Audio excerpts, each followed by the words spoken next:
buenas tardes a todos y a todas. Dios les bendiga grandemente. Hoy estamos aquí para compartir este videoclip. Hoy quiero compartir no tengas espíritu de fachada.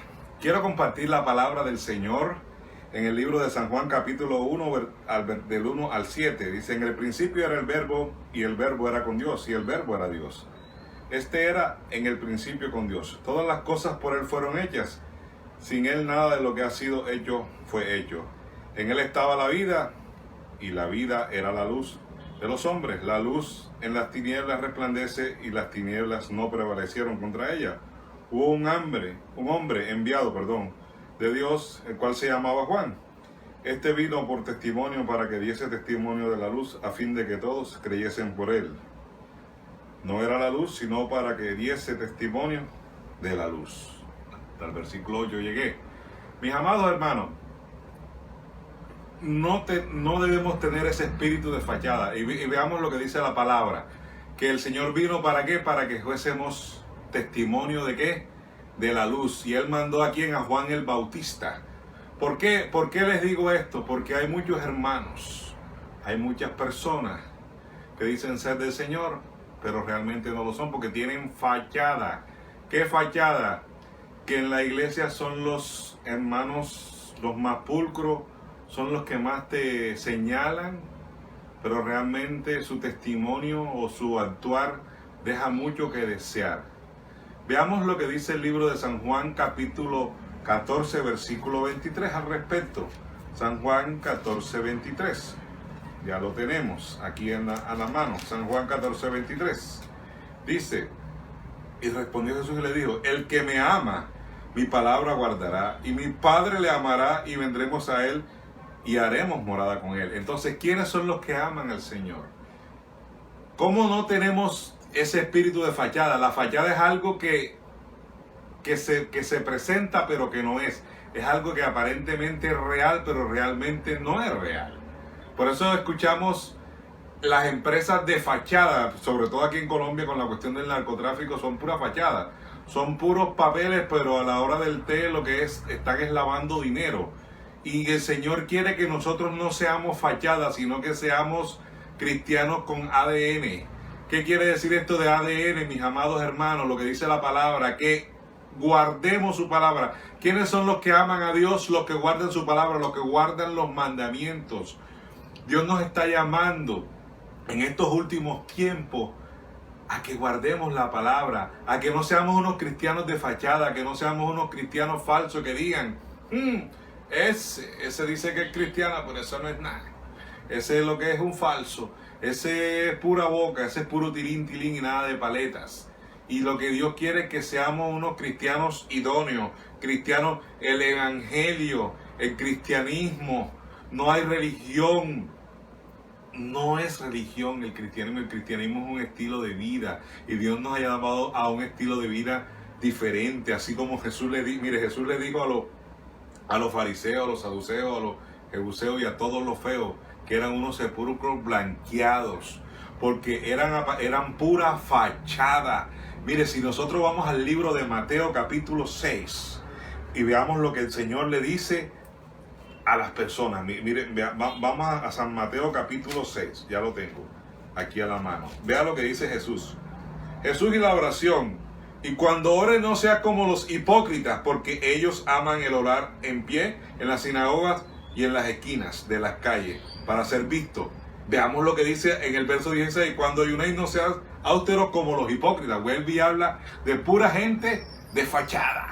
Y si vemos y miren lo que dice: y no hagáis tesoros en la tierra donde la polilla y el oro se corrompen, sino haced tesoros en el cielo. Así que, mis amados hermanos, si vemos estas partes de Mateo capítulo 6, está hablando de personas que tenían fachada, que a la luz de las personas eran supuestamente los mejores creyentes, eran los religiosos de la época. Dios no te ha llamado a que seas religioso. Dios no te ha llamado a que tú te muestres para los hombres. La Biblia dice que es mejor agradar a Dios que a los hombres. Veamos lo que dice San Juan Primera de Juan, capítulo 2, 15, 17. Vamos a Primera de Juan, no San Juan, sino Primera de Juan, capítulo 2. Está ya casi por acá atrás, llegando al Apocalipsis, cerca. Estamos por acá, Primera de Juan. Ya estamos en Quitica. A ver. Primera de Juan 2, versículos del 15 al 17. Y dice la palabra del Señor: no améis al mundo, ni las cosas que están en el mundo. Si alguno ama al mundo, el amor del Padre no está en él. Porque todo lo que hay en el mundo, los deseos de la carne, los deseos de los ojos y la vanagloria de la vida, no provienen del Padre, sino del mundo. Y el mundo pasa y sus deseos, pero el que hace la voluntad de Dios permanece. Entonces vea, no amemos al mundo ni las cosas que están en el mundo, que el amor del Padre no está en él. Porque lo que hay en el mundo, los deseos de la carne. ¿Cuáles son los deseos de la carne? Dice Gálatas 5:19, que las obras de la carne son adulterio, enemistad, mentiras. Todas estas cosas son obras de la carne. Los deseos de los ojos, por lo menos los hombres deseando a la mujer ajena, del prójimo y tantas cosas, la envidia, ¿verdad? Todas estas cosas, la vanagloria de la vida, el ego, el sentirte más que otra persona. Eso es vanagloria. Lo que los cantantes muchos hacen, que lo hacen es por sentirse, porque tienen tantos vacíos, porque cuando el Señor no está en tu corazón, hay tantos vacíos, y el Señor quiere que tú estés lleno, que no seas una fachada, sino que seas un cristiano honesto, que seas una persona que digan: ese hombre verdaderamente es hijo de Dios. Eres testimonio en tu casa, eres testimonio en tu trabajo, eres testimonio como jefe. En donde quiera que tú vayas, tú seas un portador de la gloria del Señor. En que tú digas, que digan: ese hombre es una persona de Dios, yo quiero imitar a ese hombre. Así hay hombres como el pastor Rudy Gracia, como el apóstol José Satirio Santos. Hay hombres de Dios como el apóstol Ronnie Oliveira, como el apóstol Luis Tobar, como muchos grandes hombres de Dios que conocemos, ¿verdad?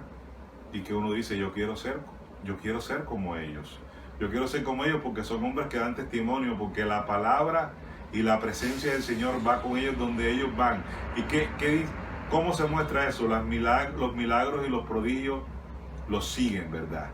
Miremos que las personas que la Biblia dice en San Juan 10:10 que el enemigo vino a matar, a hurtar y a destruir. ¿Por qué? Porque él quiere robarte eso que el Señor te ha dado, y que eres un portador de bendición, que tú eres un hombre y una mujer de luz. La Biblia dice que la salvación del Señor nos la regaló por gracia, algo que no merecemos. ¿Para qué? Para que seamos portadores, no de fachadas, sino de un evangelio excelente. La Biblia dice que el reino de los cielos no consiste en comida ni bebida, sino en poder de Dios. Y yo quiero que tú entres en esta dimensión de lo que es de lo sobrenatural, que entres en la dimensión de lo que Dios quiere para tu vida, de que seas un hijo de Dios realmente, de que seas un portador de la palabra, de que digan: yo quiero ser como Él. Porque si verdaderamente el Señor está en tu vida, el Señor se demuestra en tu vida en los saltos y en los cambios para mejor,